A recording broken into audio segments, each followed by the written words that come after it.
ಪ್ರಧಾನಿ ನರೇಂದ್ರ ಮೋದಿ ಇಂದಿನಿಂದ 6 ದಿನಗಳ ಕಾಲ 5 ದೇಶಗಳ ಪ್ರವಾಸ ಕೈಗೊಳ್ಳಲಿದ್ದಾರೆ. ಪ್ರವಾಸದ ಮೊದಲ ಚರಣದಲ್ಲಿ ಅವರು ಯುಎಇಗೆ ಭೇಟಿ ನೀಡಲಿದ್ದಾರೆ. ಬಳಿಕ ನೆದರ್ಲ್ಯಾಂಡ್ಸ್, ಸ್ವೀಡನ್, ನಾರ್ವೆ ಮತ್ತು ಇಟಲಿ ದೇಶಗಳಿಗೆ ತೆರಳಲಿದ್ದಾರೆ. ಯುಎಇ ಅಧ್ಯಕ್ಷ Sheikh Mohammed bin Zayed Al Nahyan ಅವರನ್ನು ಭೇಟಿಯಾಗಲಿರುವ ಪ್ರಧಾನಿ ದ್ವಿಪಕ್ಷೀಯ ವಿಷಯಗಳು, ಅದರಲ್ಲೂ ಪ್ರಮುಖವಾಗಿ ಇಂಧನ ಸಹಕಾರ ಹಾಗೂ ಅನೇಕ ಜಾಗತಿಕ ಮತ್ತು ಪ್ರಾದೇಶಿಕವಾಗಿ ಪರಸ್ಪರ ಹಿತಾಸಕ್ತಿ ಸಂಬಂಧಿತ ವಿವಿಧ ವಿಷಯಗಳ ಕುರಿತು ಅಭಿಪ್ರಾಯಗಳನ್ನು ವಿನಿಮಯ ಮಾಡಿಕೊಳ್ಳಲಿದ್ದಾರೆ.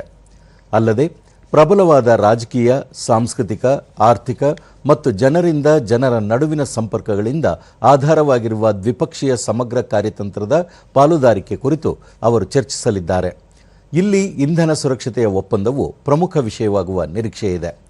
ಯುಎಇ ಕಳೆದ ವರ್ಷ ಭಾರತದ 4ನೇ ಅತಿದೊಡ್ಡ ಕಚ್ಚಾ ತೈಲದ ಮೂಲವಾಗಿದೆ.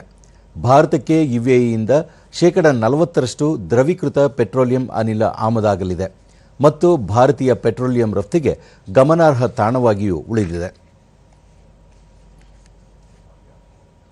बिन जायेद अल नाह्यान इत्यमुं सम्मिल्य द्विपक्षीय सहयोगस्य सुदृढीकरणे